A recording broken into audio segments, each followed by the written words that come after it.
In the world of horror, few things are as unpredictable as the actors who take part in it. Some give iconic performances in genre-defining classics, only to follow up with total disasters that leave audiences scratching their heads. Whether it's due to bad scripts, misguided remakes, or simply being in the wrong project at the wrong time, even the most talented stars can swing between horror greatness and genre embarrassment. Today, we're counting down 10 actors who've starred in both amazing and terrible horror movies, performers who've braved the best and worst the genre has to offer. Number 10. Katherine Heigl. Good. Bride of Chucky. Nobody move!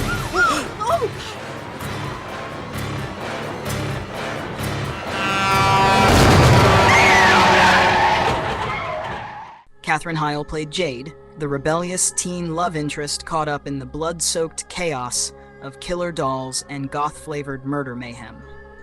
The film breathed new life into the Child's Play franchise with its campy tone, stylish visuals, and self-aware humor.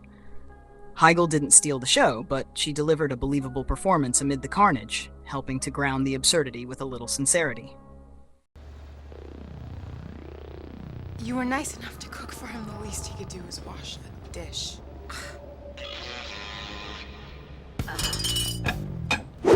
Bad Valentine.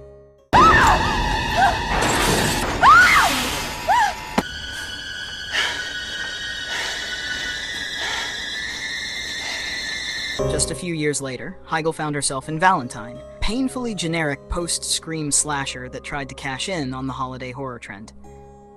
Despite a promising concept, a killer stalking former classmates who once bullied him, the film was bland, uninspired, and completely devoid of tension. Heigl's character felt like horror cannon fodder, and the entire experience was more boring than brutal. In the end. Well, there's the check. Check, please. Number 9. Jared Leto. Good. American Psycho. You like Huey Lewis and the News? They're okay. Their early work was a little too new wave for my taste.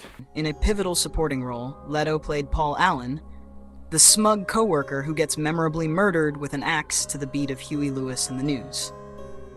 Though not a large role, his presence added to the soulless corporate culture the film satirized. American Psycho remains one of the most acclaimed psychological horror films of its time, and Leto played a perfect victim. In '87, Huey released this, 4, their most accomplished album. Hey, Paul! Bad Urban Legend.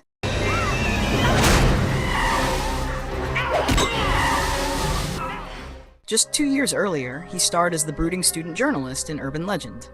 Despite its fun premise, a killer replicating urban myths, the execution was lazy. Leto was reduced to a moody cliché with zero chemistry with the rest of the cast.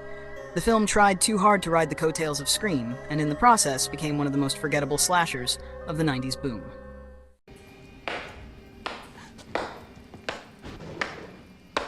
Very well done. I couldn't have planned it better myself. Number 8. Jessica Alba. Good. Idle Hands.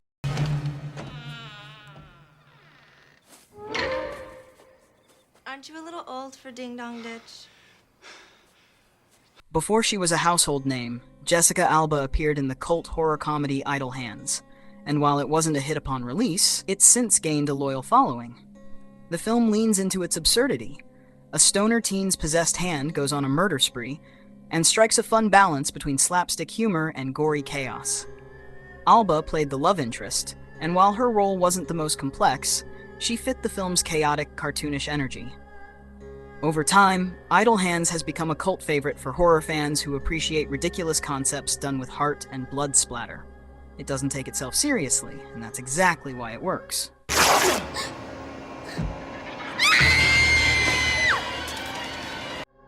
Bad, The Eye.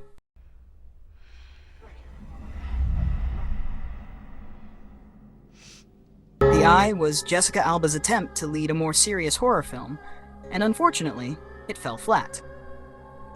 A remake of the 2002 Thai classic, The story centers on a blind woman who receives an eye transplant, only to begin seeing terrifying visions.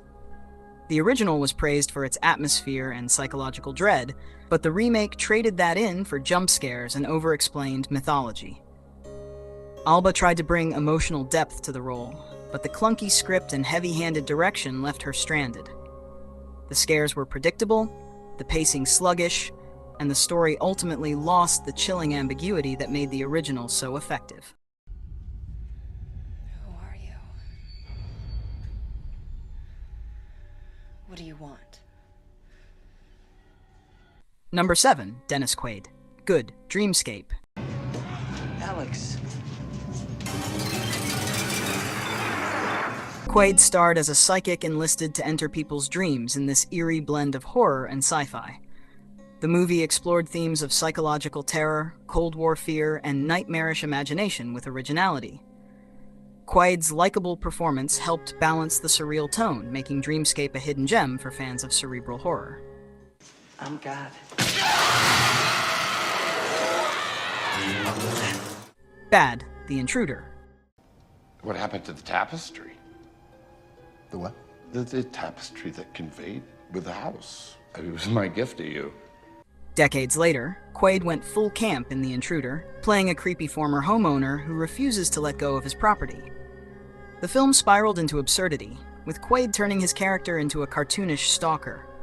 Despite a few unintentionally funny moments, The Intruder was full of lazy tropes and wasted any potential to be genuinely suspenseful.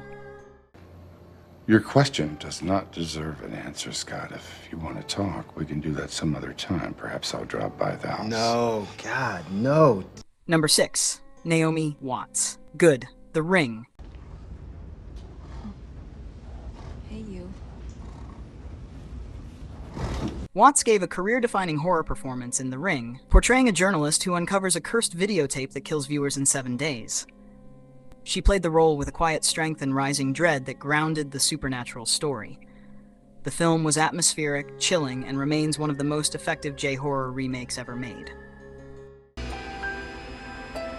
Lighthouse. Shit. Bad, The Ring 2. I'm not your mommy. Unfortunately, the sequel was an unmitigated disaster. Despite being directed by the creator of the original Ringu, The Ring 2 lacked any of the first film's restraint or style. Watts looked visibly disinterested, and the scares felt forced and ridiculous, including a now infamous scene involving evil deer. The dread was replaced by confusion, and the franchise never recovered.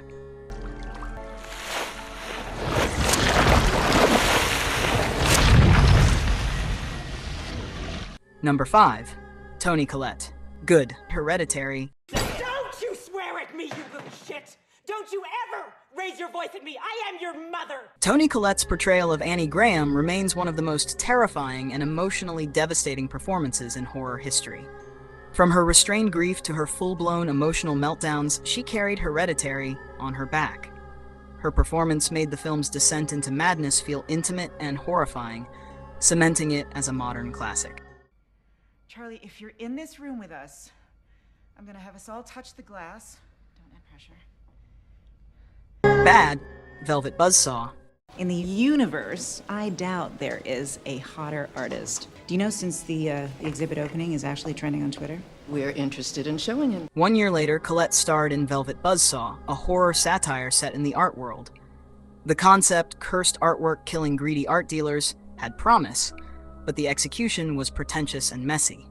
Despite Colette's effort to bring depth to her role, the movie never found the right tone, and its attempts at horror felt more silly than scary.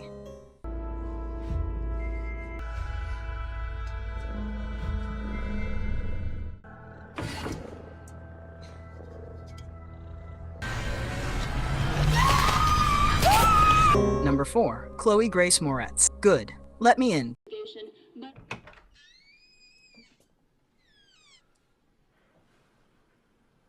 Hey. Moretz delivered one of her most haunting performances in Let Me In, the American remake of Let the Right One In. Playing Abby, a child vampire with centuries of darkness behind her eyes, she brought depth, sadness, and menace to the role. The film retained the emotional weight of the original while introducing new layers of atmosphere, thanks in part to Moretz's mature and chilling performance.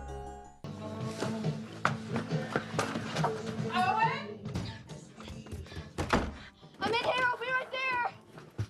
Bad, Carrie.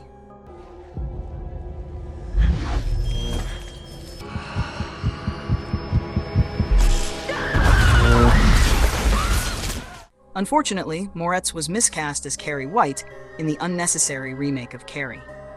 While visually stylish, the film missed the core of its protagonist. Carrie was supposed to be awkward, repressed, and pitied, but Moretz's confident, composed performance made the character feel too self-assured. It lacked the slow psychological unraveling that made the original so terrifying and emotionally powerful.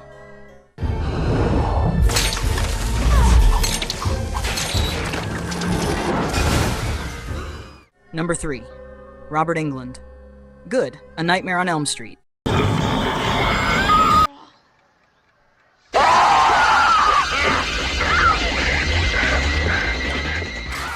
As Freddy Krueger, Robert Englund delivered a performance that defined a generation of horror. He turned a slasher villain into a terrifying, charismatic icon, blending theatrical menace with genuine fear. His presence elevated the film into a franchise-launching phenomenon, and Freddy became the stuff of literal nightmares. Who are you?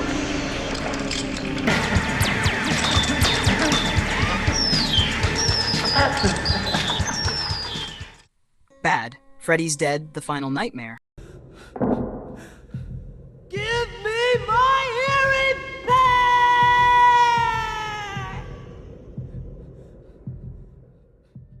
By the 6th installment, Freddy had become a joke. In Freddy's Dead, Englund's talents were buried under bad gags and cartoonish kills. The horror was replaced by slapstick, and Freddy's terrifying mystique was reduced to a wisecracking Saturday morning villain. Englund gave it his all, but even he couldn't save this embarrassing low point in the franchise. No.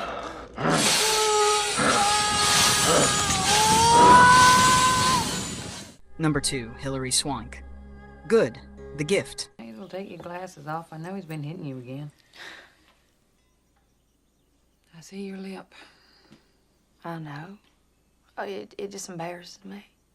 In this atmospheric supernatural thriller, Swank played a battered wife entangled in a small-town murder mystery. The ensemble cast and moody southern setting made The Gift a quiet but powerful psychological horror film. Swank brought vulnerability and subtle menace to her role, contributing to the film's sense of slow-burn dread. You got to get help. Legal help.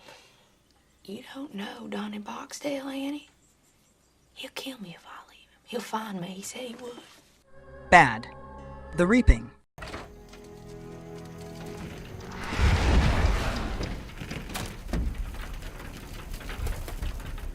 Then came The Reaping, a religious horror mess where Swank played a scientist investigating a town plagued by biblical events.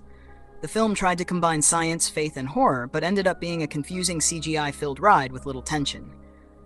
Despite Swank's sincerity, the film's plot holes and cheesy effects made it feel more like a rejected sci-fi original.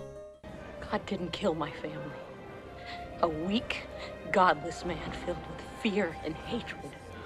A man like you. Number 1, Nicolas Cage. Good, Mandy, and Color Out of Space.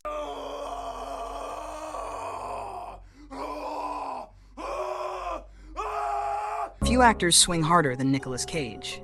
In Mandy, he gave a feral, blood-soaked performance as a man descending into madness and vengeance after a brutal loss.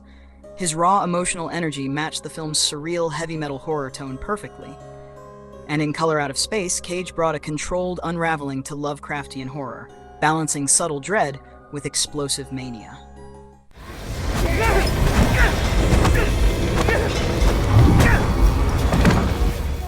Bad, The Wicker Man. What is it? Oh, no, not the beast! Not the beast! Ah! Oh, my eyes! My eyes! But his role in the Wicker Man remake became the stuff of internet legend, and not in a good way. Whether he's screaming about bees or punching women in bear costumes, Cage's performance turned a folk horror classic into a baffling, unintentional comedy. The film was poorly written, miscast, and completely misunderstood what made the original terrifying. It's become iconic, just not for the right reasons.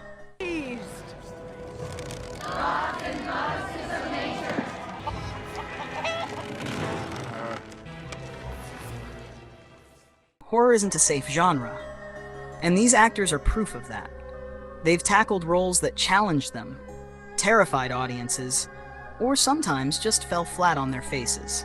But even in failure, there's something admirable about actors who keep returning to horror, embracing the strange, the terrifying, and the absurd. Whether it's a masterpiece or a disaster, it all becomes part of their horror legacy. Let us know in the comments who you think deserves a spot on this list. And if you're enjoying the ride, don't forget to like, subscribe, and ring that bell for more deep dives into horror's dark corners.